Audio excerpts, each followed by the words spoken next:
Hello friends, I'm Abby and today I will be telling you all about the books that I hauled for the month of October. There are a lot of books on this list.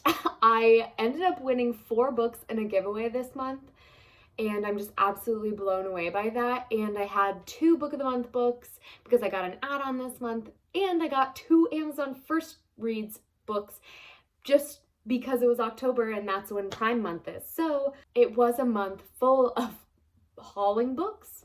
As always, I'll start with my Book of the Month choices. So first of all, my main Book of the Month choice this month was The Invisible Life of Addie Larue by V.E. Schwab. This is the story of a girl named Addie Larue who in 1700s in France makes a deal with a god of the dark to basically live forever, but nobody will be able to ever remember her, and she will never be able to make a mark on the world until she meets a man in a bookshop who happens to remember her, and it kind of changes everything about her world. This looks absolutely fantastic. It is going to be the first book that I try to read in the month of November, and I'm very, very excited to get into this. Then my add-on for the month was Deadly Education by Naomi Novik, and I read Spinning Silver by Naomi Novik in a couple months ago, and so I'm absolutely thrilled to read another book by her.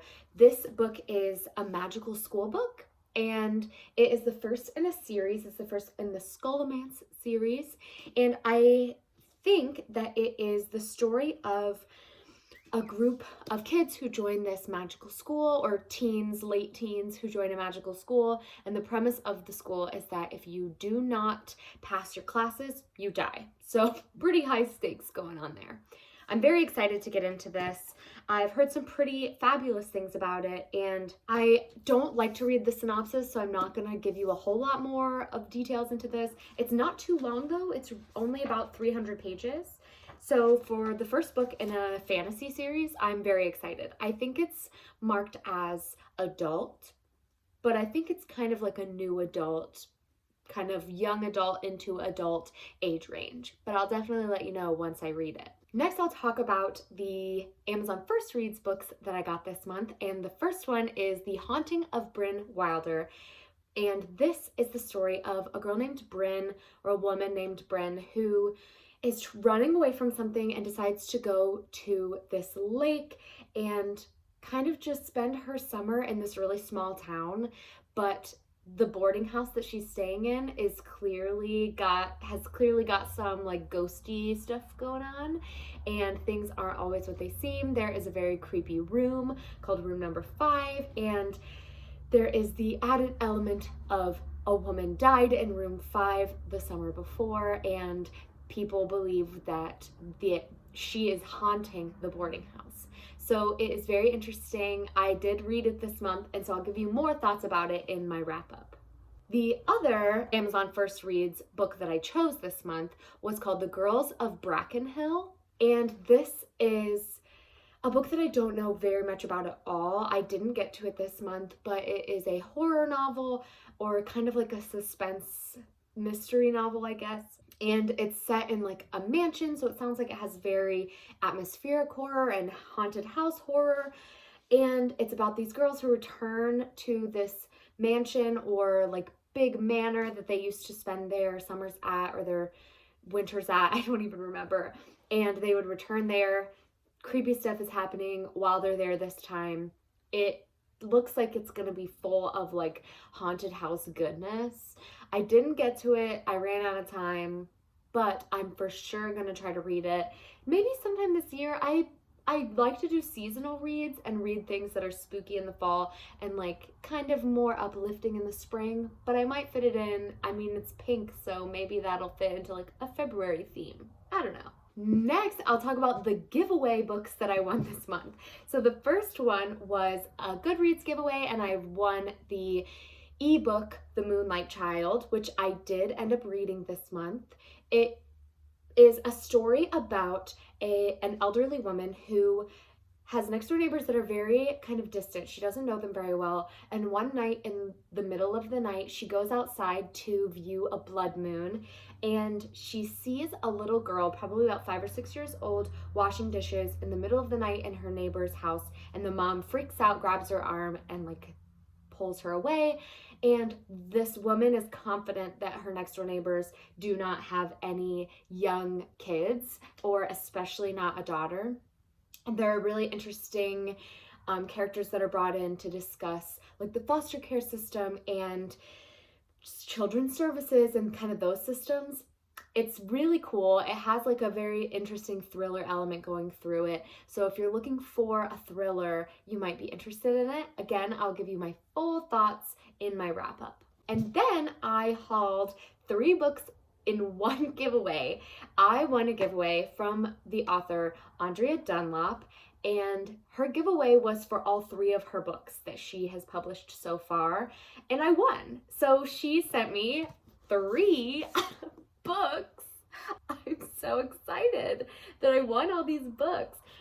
I had heard of She Regrets Nothing before because my close friend Mackenzie picked this for our book club, and so I haven't read it yet, but I had this on my radar, and I also had on my radar We Came Here to Forget, which I've heard really great things about. And so I'll talk about all of them, but I'll start with the one I hadn't heard of, which was Losing the Light. So this book seems to be kind of about a new girl meeting a rich girl who draws her into a life of like decadence and spending money, big lush parties, and some men come into the picture as well and kind of shake things up. There is culture and rich people drama, and I'm very eager to get into it and read about it. Talking about rich people drama brings me to She Regrets Nothing, which is another book where a character is kind of thrown into a new situation. So the main character in this, Layla, is unexpectedly orphaned, and that sudden loss introduces her to her glamorous cousins who have a ton of money, and she goes and stays with that side of her family and ends up having these adventures of like rich people craziness, and she suddenly has a ton of money when she didn't before. She lived in a small town in Michigan. It just looks great, and I'm very excited because Mackenzie said she really enjoyed it. And We Came Here to Forget is all about a girl named Katie who is trying to be an Olympic skier, and then a sudden secret about her sister comes up, and she decides to run away from all of her problems to Argentina and give up on all of her current dreams to just live this new life. And the city just brings out something wonderful for her and leads her to this crazy new world that she didn't expect to fit into. And she has to grapple with whether she wants to stay or whether she is running away from her demons while staying there, and she needs to go back and confront them. All 3 of these look so good, and I'm honored to have won them. 3 books in one giveaway just feels like it's too good to be true, and I'm just so thankful. October was for sure my lucky month for giveaways. Next is The House with Chicken Legs by Sophie Anderson. I've talked about this in other videos, but I wanted to officially haul it in this one. This is the UK edition, and I bought it specifically because of that rose gold foiling on the cover. It's absolutely gorgeous. And the US edition has kind of a claymation look to it, and I really wanted this beautiful foiling. And of course the book is purple, which is my favorite color, so I felt like I had to get it because I loved this story. This is the story of a girl named Marinka. It's a middle grade story about a girl named Marinka who, her grandmother is Baba Yaga. So Baba Yaga helps people, spirits, transition from the living world to the dead, and Marinka doesn't really want that job, but it's one of those things that she inherits it. She's expected to do it, but she lives in a house that has chicken legs, and every year for a couple of times her house will get up in the middle of the night and peace out. It'll be somewhere around the world, wherever the spirits are calling it to. And she doesn't want that. She wants to settle down. She wants to make friends and go to school and have a life that she can hold on to. And her life as the granddaughter of Baba Yaga is just not giving that to her. This book was absolutely stunning as a story. It was full of grief and beautiful messages, and this edition comes with these gorgeous illustrations all throughout the book. It's absolutely incredible, and I'm so happy to have this edition. Even little things like this that are just included in the book to add a special element, I love middle grade stories like this, and it is absolutely worth waiting the extra time to get it shipped from the UK. Next up, I got the Six of Crows duology. So I got Six of Crows, which I've already read before, and is about a ragtag group of kids who are sent on a heist mission. I talked all about this in a wrap-up recently, so I'm not going to talk too much about it, but it is the epitome of found family. These kids find a home in each other, and they start out as kind of this group of kids that all hate each other, and they grow to love each other so deeply, and I just absolutely loved it, so I had to have it. Something else I love about this, about the hardcover edition, is A, it comes with a beautiful map of the ice court, and B, it has beautiful illustrations as the chapter headers. It's just so special. I really wanted a specific edition of Six of Crows and Crooked Kingdom with the sprayed edges. I tried so hard to get my hands on it and I just couldn't, so I settled for the regular edition, but maybe I'll spray the edges myself later. Crooked Kingdom I'm not going to talk about because it's the second book in a duology, and if I tell you anything about it, what the synopsis says, it'll be spoilers. So just know that this is the second book to the Six of Crows duology. I haven't read it yet, but I'm planning on reading it before the end of the year, fingers crossed. Another book that I've already read is Girl, Woman, Other by Bernardine Evaristo. Again, I got the UK edition because I think it's stunning. And I bought this book because I read it on ebook from my library, and I just really wanted a copy to read and underline. Of course, I highlighted things in my ebook, but I wanted to put the tabs in this and really just make sure that I have it and own it for all time so that I can go back and find the passages that really stood out to me. This book follows the journey of 12 different women set in Britain. Most of them are Black women, but they all have some feature about them that makes them other, whether that's being a woman, whether that's being part of the LGBTQIA plus community, whether that is being Black or being old, or, you know, really anything that comes up in their lives. It is featured in this book, and anything that could make a person feel othered is mentioned in this book. It was gorgeous, it was beautiful, and I highly recommend it. I had to get this edition. I love it, and it comes with the flaps on the paperback. I haven't gone through and tabbed it yet, but I'm really, really looking forward to it because this is one that I think is going to stick with me for a really, really long time. Next is a book that I've seen talked about by Olivia Reads a Latte mostly, and she's the reason that I am inspired to pick it up, but also because it was the Barnes & Noble $5 book for the month of October. So if you bought a drink from the Barnes & Noble Cafe, you got this book for $5. So it was too good of a deal to pass up. And that is Truly Devious by Maureen Johnson. This is a young adult murder mystery set in a magical school, or at least, maybe it's not magical, but it's at least set in a school. It's a private school, and when one of their classmates is kidnapped, the main character in this book decides to try and find them and solve this mystery. I've been really into reading books that are set in schools recently. I got out of it over the summer. I just wasn't feeling it because I think I was just transitioning out of being in college. But now I'm really into reading books set in schools. Also, this book is a young adult mystery, which I haven't read before, and I've always kind of stayed away from because I thought that it wouldn't evoke the same feelings for me as an adult mystery would. But I've been loving the young adult books that I've been reading recently, so I decided that I'm going to give it a chance. Olivia Reads a Latte loves it, and so I'm going to give it a shot as well. Next, I want to talk about a book that my grandma sent me. So Grandma, if you're watching this, thank you so much for this book. It was gifted to me, and that is Sandcastles by Luann Rice.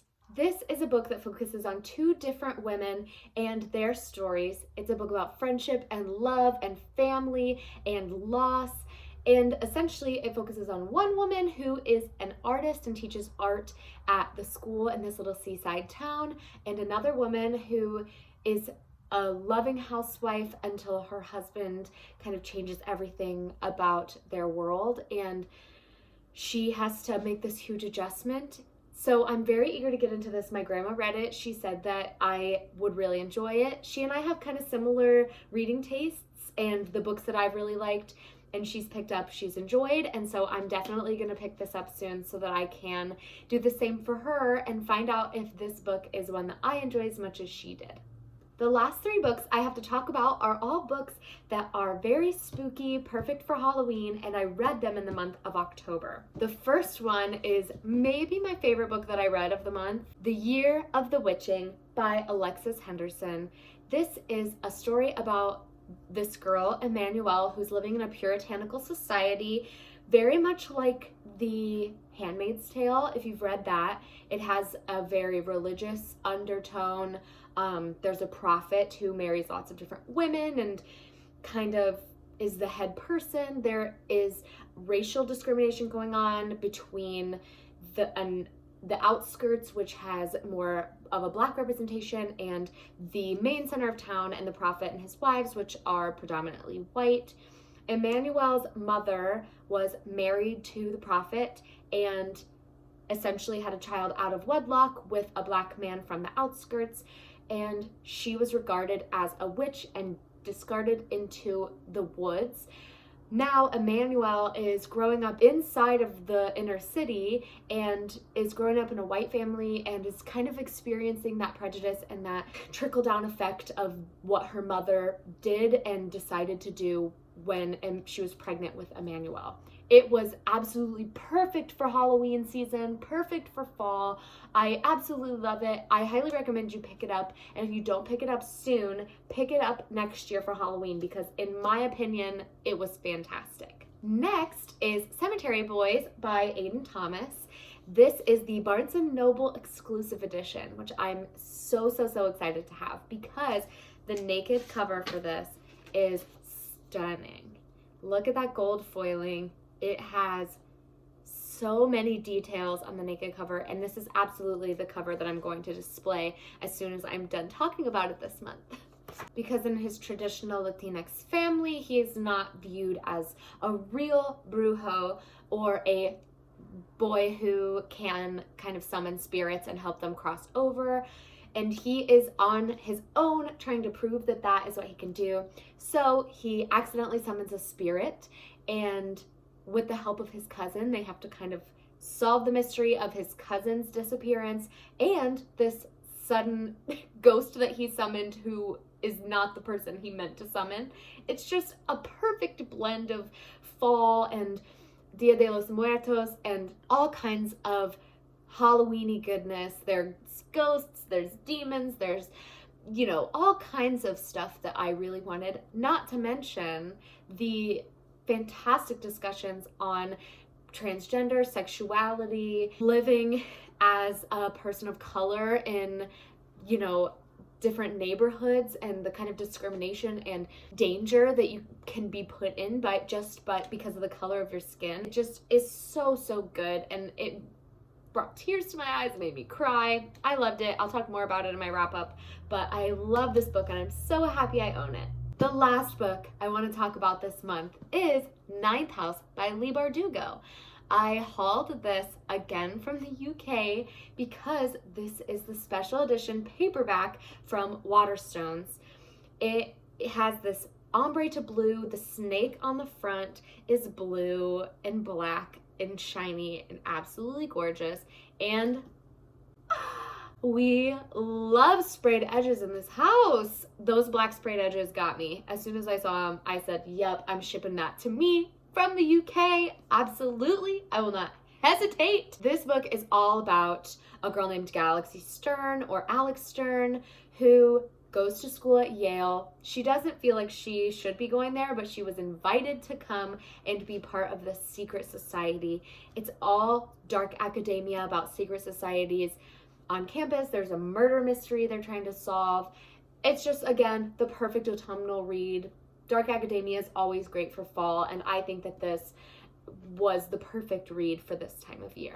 That is all of the books that I hauled for October. Happy spooky season, everybody. Thank you so much for watching. Comment down below what books you hauled this month, or what books I hauled that you're excited about reading or that you've read and loved. Please like, comment, subscribe, share this video with anyone you think would enjoy it. Thank you all for watching, and I will see you next time.